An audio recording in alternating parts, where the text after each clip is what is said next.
Ladies and gentlemen, politics is a very interesting game. Rigathi Gachagua, who is the Deputy President of the Republic of Kenya, is laying an elaborate strategy to reconcile President William Samoei Arap Ruto and the former President Uhuru Kenyatta. And the question which personally I'm asking myself is whether that initiative is going to succeed. He is planning to reconcile him using the Kikuyu Council of Elders. Rigathi Gachagua and Uhuru Kenyatta are not known to be friends. They fell out several years ago. As a matter of fact, when William Ruto was being sworn in as the 5th president of the Republic of Kenya, Rigathi Gachagua shamed Uhuru Kenyatta. And because personally I always believe that in politics nothing happens out of mere coincidence, I want us to look at why Rigathi Gachagua is now keen on reconciling Uhuru and Ruto. But before we get into all those details, in case you're watching this channel for the first time, I want you guys to take a second or two, press that subscribe button so that next time we produce a video like this, YouTube will automatically notify you. And to the subscribers, I want to continue thanking you guys for your continued support, because without that support, this channel cannot be where it is today. So I really value the support you offer the channel, and I want to make this particular request to anybody who is watching this video up to this stage. Please press that thumbs up button, and you can also drop your comment. Now let us get straight to the point. And let me ask you this question. Why do you think Uhuru fell out with Ruto? Who betrayed who? That question cannot be answered with a straight answer. Those who support Ruto believes Uhuru betrayed Ruto. Those who support Uhuru believes that it's Ruto who betrayed Uhuru, because these two gentlemen were comrades. Against all odds, they worked together, won the presidency in 2013 and won the presidency again in 2017. It was expected that Uhuru was going to support his deputy, but that did not happen. And William Ruto managed again against all odds to defeat Uhuru Kenyatta.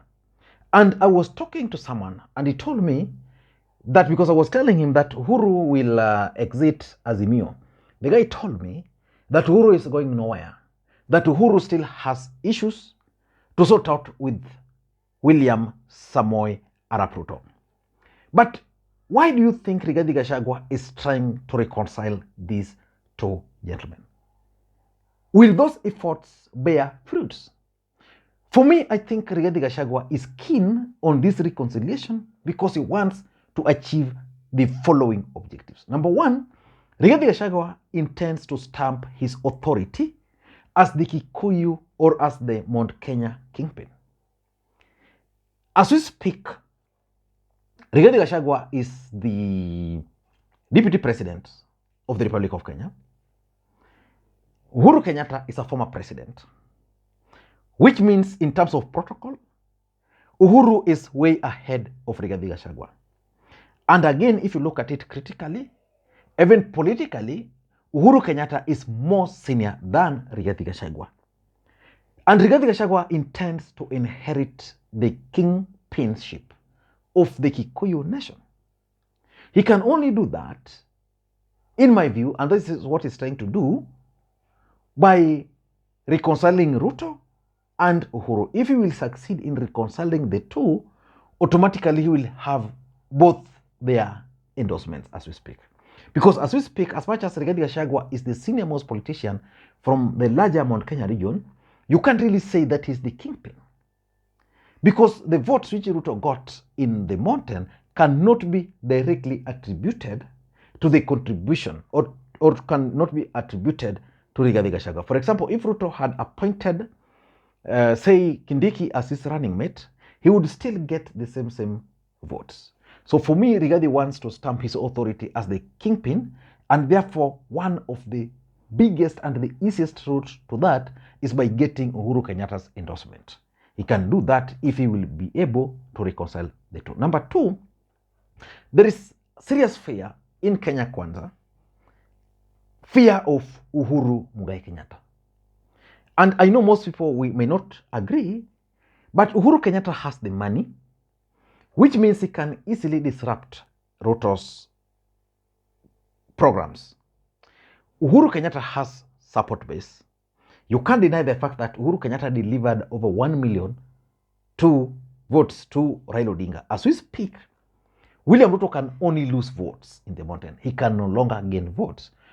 And because politics is dynamic, you can clearly tell that Ruto, if elections were to be held today, as much as he can get votes from the mountain, there are people who are already not satisfied with his rule already.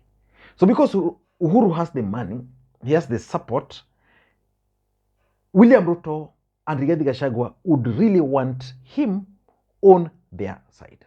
So because of that, they are not trying to use the Council of Elders to broker the peace deal. Remember, we are in the month of January.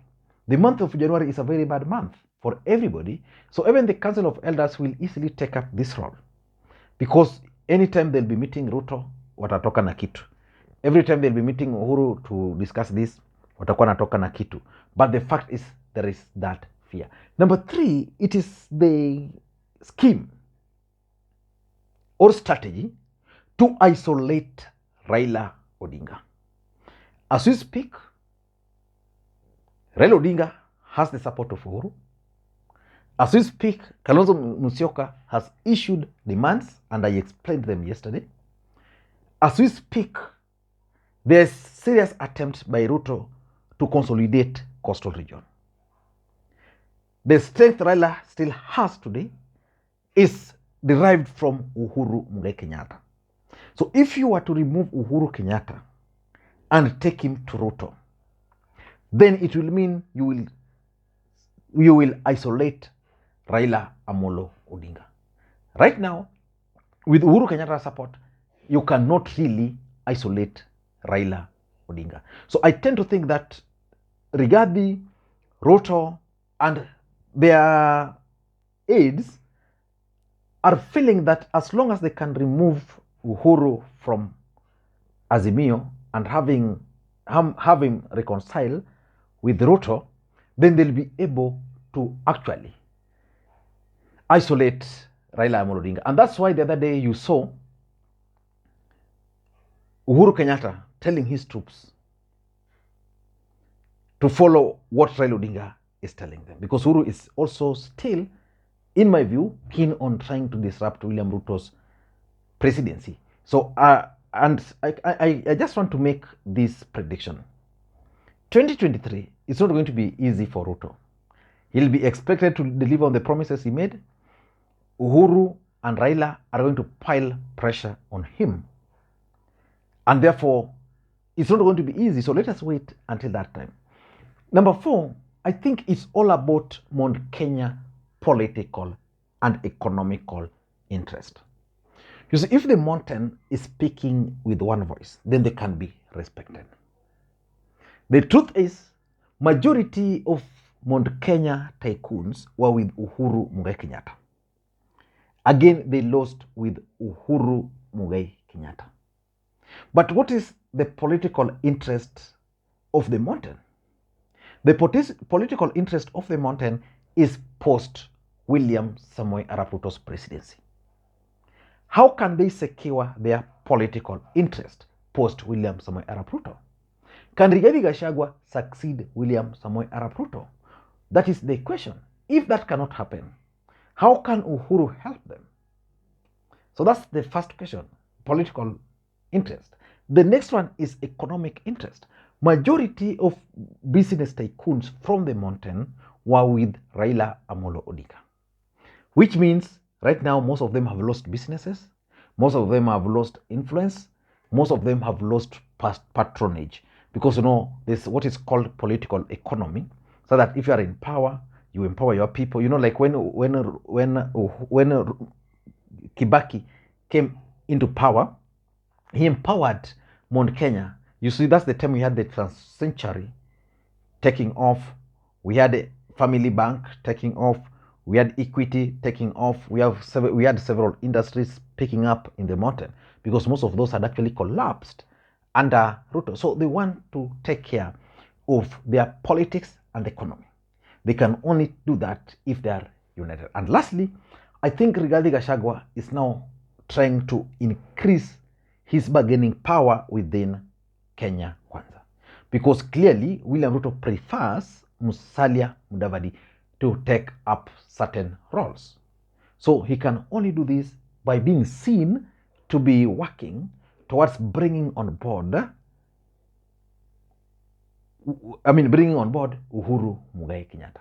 If he will be able to bring Uhuru Kenyatta on board, then he will be able to really increase his bargaining power as a Mount Kenya leader. I don't know what to think. Those are my take. Thank you guys, and please may you also have a good day. Until next time, this is Lee Makwiny. Bye-bye.